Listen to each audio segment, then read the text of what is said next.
Alors maintenant dans cet épisode, j'aimerais bien en fait afficher la liste de membres. Ici dans la partie membres, j'aimerais bien en fait récupérer les membres et les afficher. Alors d'abord, je vais dans la documentation de Semantic UI. Ici dans la partie carte, je vais regarder et récupérer ici ce que j'aime bien en fait. Alors j'aime bien cette partie-là.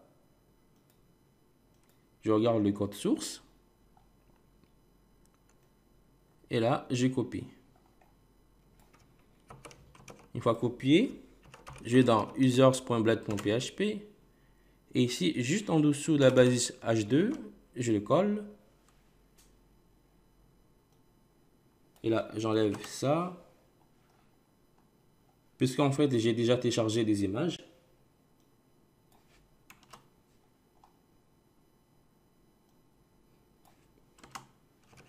Et là, on va voir. J'actualise. Très bien. Alors, ici, en fait, au lieu d'afficher 3 images, je vais plutôt afficher 6 images. Ici, je mets 6.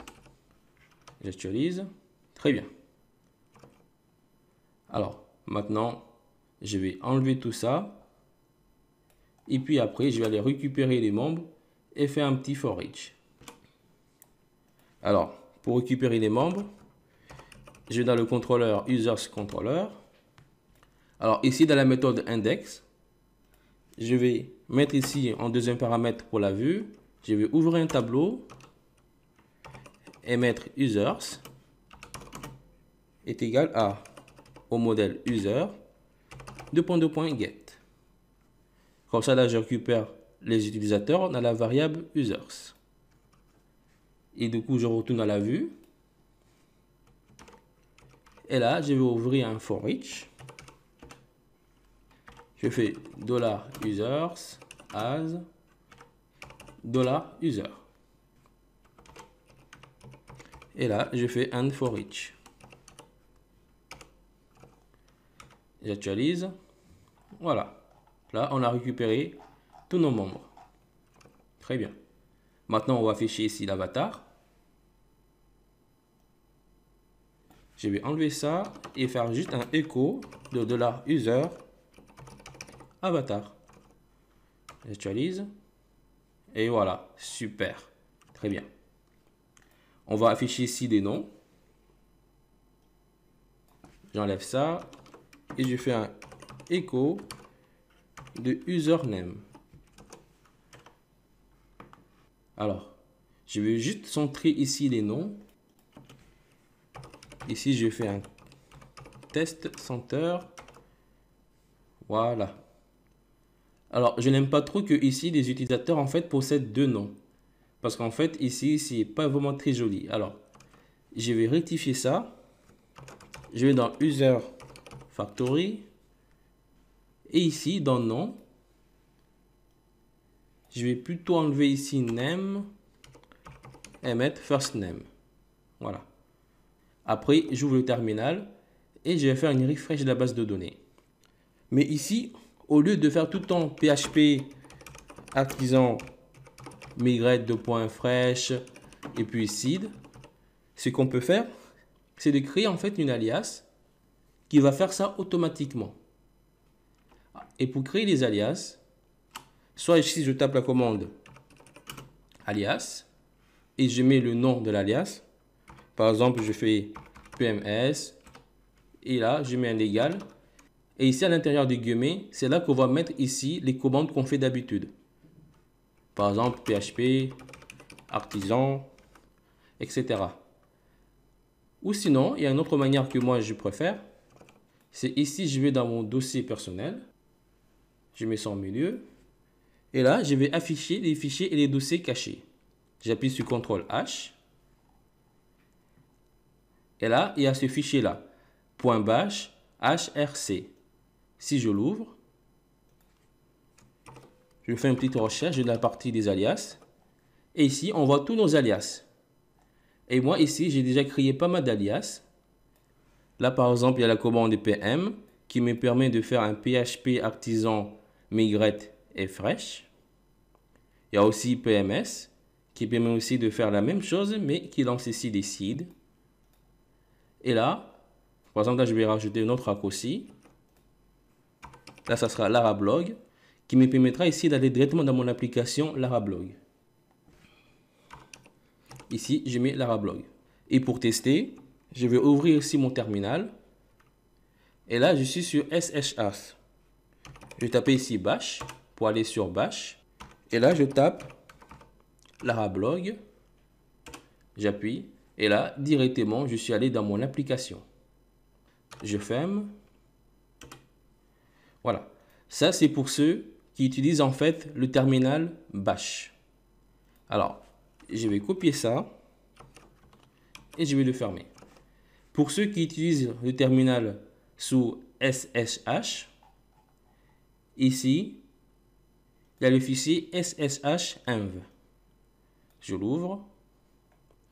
Et là, j'ai aussi créé les alias. Je mets l'alias ici à l'intérieur. Et pour tester ça, j'ouvre encore le terminal. Je tape Larablog.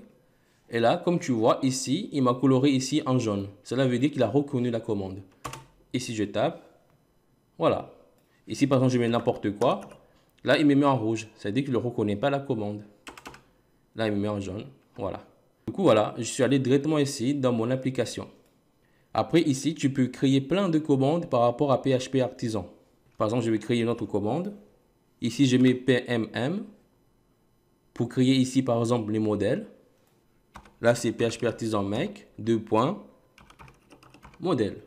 Comme ça, ici, je n'aurai pas à chaque fois me répéter PHP Artisan Make modèle. J'aurai juste à taper PMM.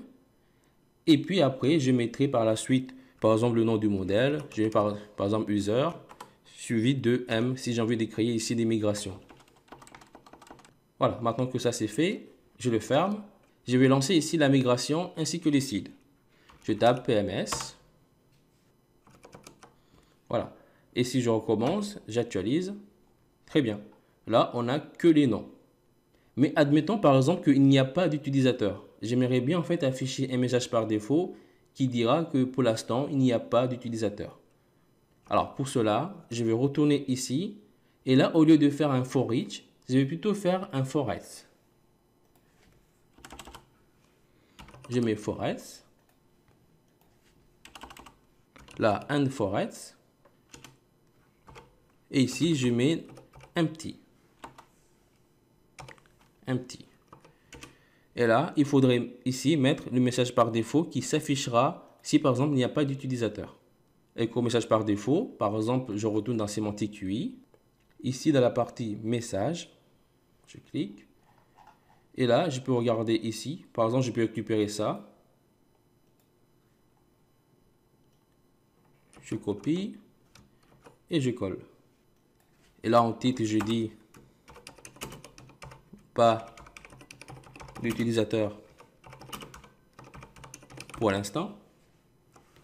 Et là, je mets désolé, je n'ai pas trouvé un utilisateur. Et ici, je mets comme icône info. Voilà. Bon, là, si j'actualise, il n'y a rien qui s'est passé. Mais si par exemple j'ouvre le terminal, je fais juste un refresh. Et là, voilà, on a des messages par défaut qui s'affichent. Alors, je vais juste mettre un petit espace, un petit margin. Là, je mets MT3. J'actualise. Je mets 5 plutôt. Voilà. Voilà. Et là, si je lance la migration ainsi que les seeds, j'actualise. Super. Et là, comme tu peux le voir, à chaque fois, il y a des images au hasard. J'ai lancé encore la migration ainsi que les seeds. Je réactualise. Voilà. Voilà. Dans cet épisode, on a récupéré la liste de membres. Et dans les prochains épisodes, on récupérera ici les tutoriels. Et puis par la suite, ici, les articles.